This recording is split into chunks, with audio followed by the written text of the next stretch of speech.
You better have enough parking for everyone. That's what the HOA president wrote me like she was my event boss. I nearly spat out my coffee, not kidding, right into the sink. I don't rent this place, I live here.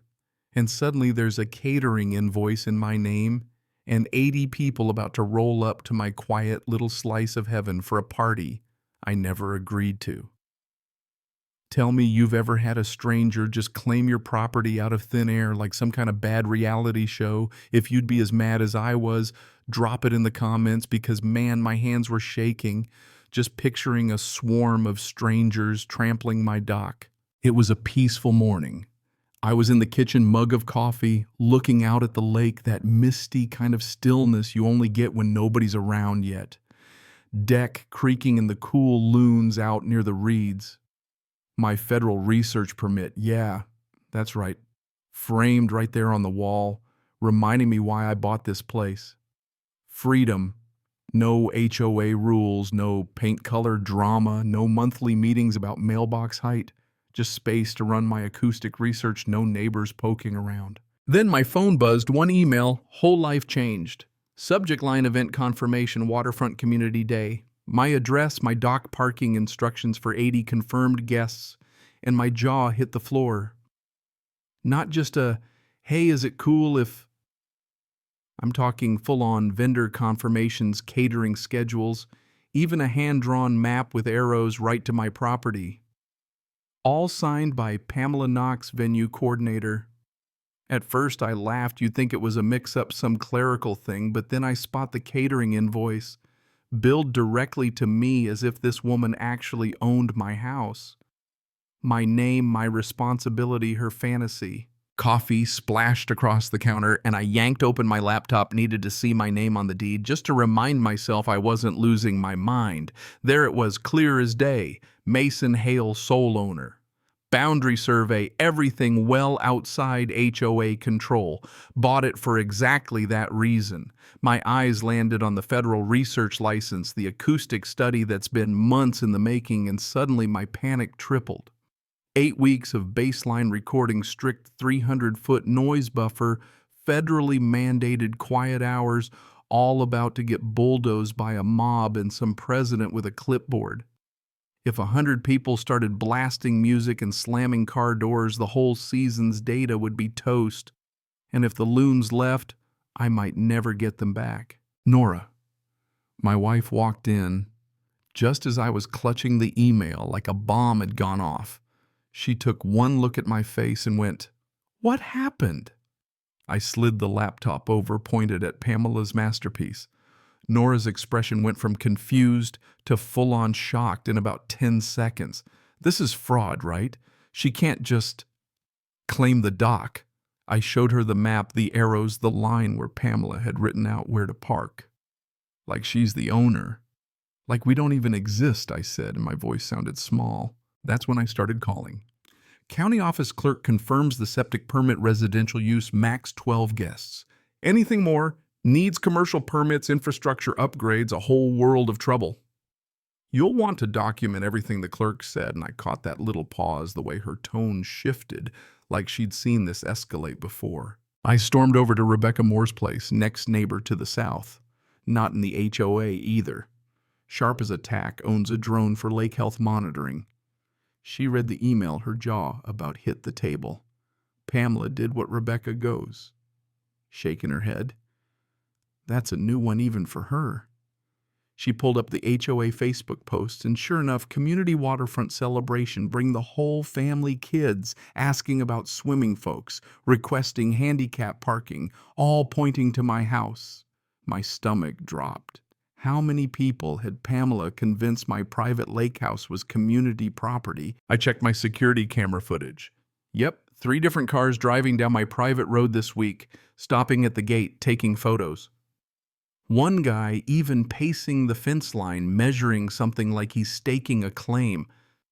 They were scouting my property like it was already theirs, like I'd handed over the keys. Nora found me later surrounded by a fortress of paperwork, deed permits, research license, screen grabs of every post. "We need to stop this before Saturday," she said. I nodded. But first, I needed to see just how far the infection had spread. Called the caterer, Thank you for calling Lakeside Catering. I explained as calmly as I could that I was the supposed venue holder and had never approved any event. The silence on the other end told me everything. Sir, we have a signed contract from the HOA president. She provided your address, said all permissions were secured. I asked, how much did she sign me up for? When they told me I felt dizzy. $1, $500 for food, another, $800 for equipment, all billed to my name. The caterer was nervous now, realizing they'd been caught up in a fraud. That evening, golden light across the water, the kind that's supposed to make you breathe easy. I just stared at the lake, wondering how Saturday would shatter that peace. Loons calling territory markers. And I realized this wasn't about a party anymore. It was about protecting my work, my rights from someone who thought authority meant ownership. I started typing a formal notice trespass and fraud, sent it to Pamela. The HOA board copied the county sheriff. Next morning, that gate was getting chained. Saturday would be nothing like they planned. Nora appeared with 2 glasses of wine. You're really doing this? I looked out at our research equipment, the house we'd built for this work, and nodded. Tonight, that gate gets chained. We clinked glasses in silent agreement. Thursday hardware store, picking out chain and locks, running into Rebecca in the aisles. Overheard a vendor talking about the big HOA event. Saturday full catering buffet line at the dock. Rebecca's response was icy. That's private property. Owners conducting federal wildlife research. The conversation dropped to whispers, but I'd heard enough. Vendors had been lied to. Businesses in town had already committed resources, and nobody thought to check with the actual owner. Back home, phone calls poured in. Neighbor, 3 houses down, technically. HOA calls, excited. We're bringing our kayaks, launching from your beach. I choked down my irritation, explained that my property wasn't available. The event was unauthorized, and watched confusion bloom in their voices. But the HOA bulletin said, that's false, I said flatly. My kitchen table disappeared under a sea of notes and numbers, every call a reminder how far Pamela's lies had gone. Rebecca called again, her voice urgent. The community message board was a disaster, parents posting about catering options, kids talking about swimming, someone even asking why I wasn't helping plan. Replies painted me as antisocial, difficult, typical researcher. Pamela had been running her mouth for weeks, characterizing me as the problem. I went to the bait shop for some sanity. Owner, Jim, always full of gossip, said, big day Saturday, huh? Pamela was here with maps showing everyone your beach. I could barely believe it. She'd shown formal-looking documents, talked about shared waterfront resources. Jim said she made it sound like a done deal, 20 folks at least all planning to show up. Out in the parking lot, I saw flyers, Waterfront Family Day, Saturday 10-4, Hale Research Property Activities, swimming, kayaking, nature walks, community picnic, phone number for questions, not my number. I'll tell you that much. That night, catering truck tried to pull into my drive but stopped short at the locked gate. Guy gets out, paperwork in hand. Final site inspection for the event. I told him flat out, no event, no access. He looked shocked, then furious. $1,500 worth of food staff, hired 3 other jobs turned down for Saturday. This kind of fraud could put us under. I had him call his boss, documented everything. And as he drove off, I noticed someone across the lake watching with binoculars.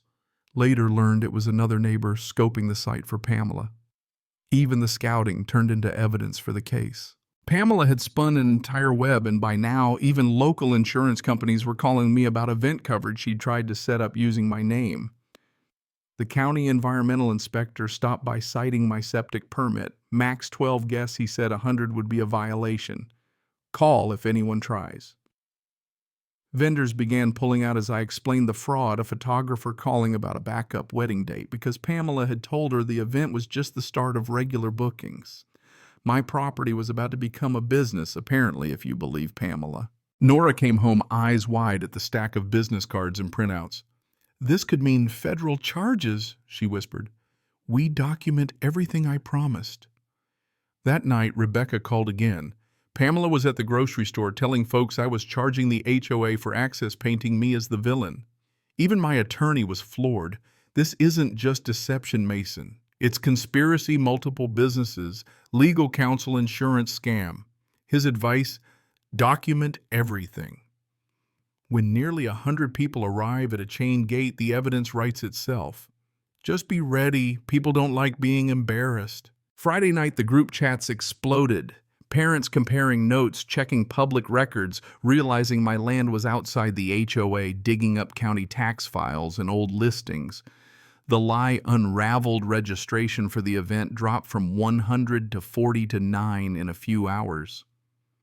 Even the HOA's own finance committee got involved, realizing no budget existed for this. The fishing group posted photos of my research devices, reminding everyone my land had always been restricted. Soon, even vendors chimed in, confirm with the property owner before booking. Saturday dawned clear and golden. The gate was chained, padlock, gleaming federal signs posted at eye level: private land, federal research area, no unauthorized entry. Nora snapped photos. Rebecca's drone hovered, documenting every angle. By 10 a.m., a few cars trickled in, confused, embarrassed, reading the signs. I handed out info sheets. Sorry, no event, private research land.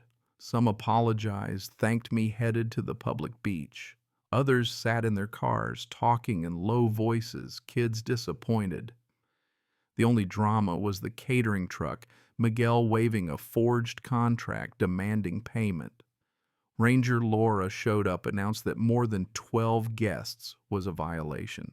She took statements. Everyone started realizing just how deep they'd been played. No Pamela, no crowd, just an empty road, locked gate, and a peaceful lake. News started spreading. HOA president resigns, board calls, emergency meeting, fraud allegations flying. Community discussions lit up, vendors posting warnings, parents venting about being misled. The internet became judge and jury: photos, stories, timelines. Vendors demanding restitution, insurance claims denied, even local media picking up the story. My research uninterrupted.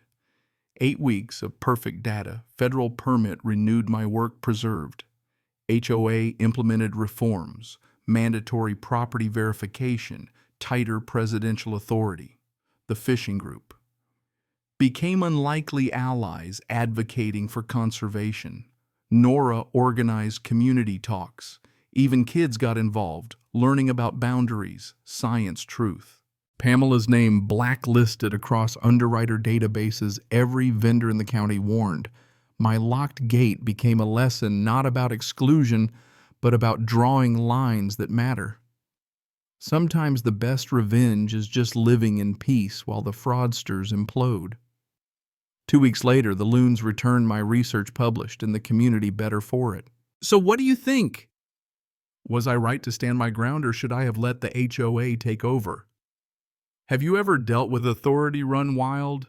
Drop a comment, share your story, and if this hit home, tap that little thanks button. Guard your peace, folks. I know I will.